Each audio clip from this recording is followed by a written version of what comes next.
শাহজাহার কোনো অ্যাক্টিভিটিসকে দল সমর্থন করে না, এন্ডোর্স করে না, পরিষ্কার ভাষা।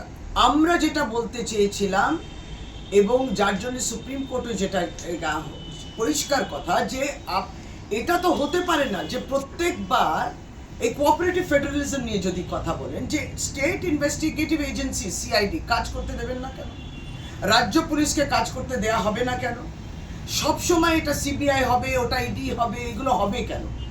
আমরা সুপ্রিম কোর্টে মহামান্য আদালতে এটাই বলছি, শেখ শাহজাহানকে সাপোর্ট করার বিষয়ে কোনো প্রশ্নই ওঠে না। সিবিআই তাহলে অ্যারেস্ট করলো না কেন? তাহলে সিআইডি অ্যারেস্ট করলো, তারপর আপনি বলবেন বাহ প্রায় আমার হাতে প্রাইজটা দিয়ে দিও, আমি এবার এই জিনিসটা নিয়ে এগোবো। কেন? সিআইডি তো কাজটা করতে পারবে, তাকে অ্যারেস্ট করেছে, তার বিরুদ্ধে ইনভেস্টিগেশনটা করবে, যেটা আইন আছে কেসগুলোতে তার সেকশনে বুকড হবে।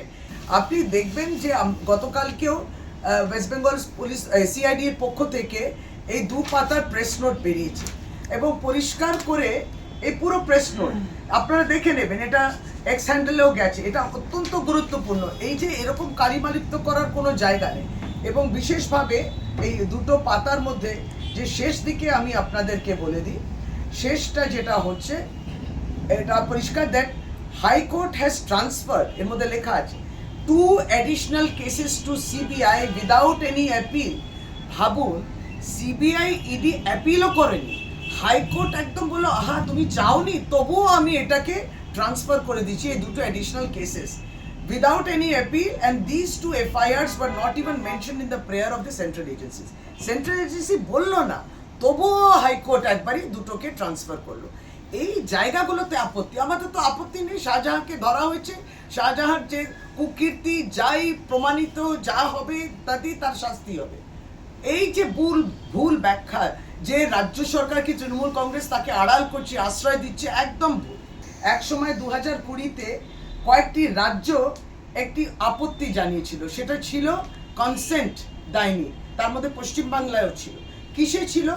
যে যখন সিবিআই কোনো কেস নিচ্ছে, তারা এফআইআর ইত্যাদি করছে কিন্তু রাজ্যের কনসেন্টটা নিচ্ছে না, এই কনসেন্টটা আমরা উইথড্র করলাম। তারপরেও সিবিআই বিভিন্নভাবে এফআইআর ইত্যাদি দিচ্ছিল যে রাজ্যগুলো অবজেক্ট করেছিল তাদেরকে।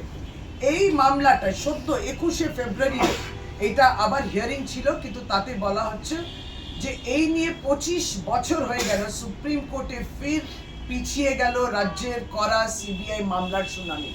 অর্থাৎ এইখানে কোথাও না কেন্দ্রে কোথাও না কোথাও একটা ষড়যন্ত্র দেখছি পরিষ্কার, যেটা রাজ্য সরকার 2020-তে বলেছিল যে যদি সিবিআই যখন হাইকোর্ট ট্রান্সফার করে কেসগুলো ইত্যাদি, সিবিআইকে বলে দিল, আদালত বলে দিল তাহলে আপনি করুন, কিন্তু এফআইআর করার আগে রাজ্যের অনুমতি নিতে হবে, অনুমতি ছাড়াই হচ্ছে।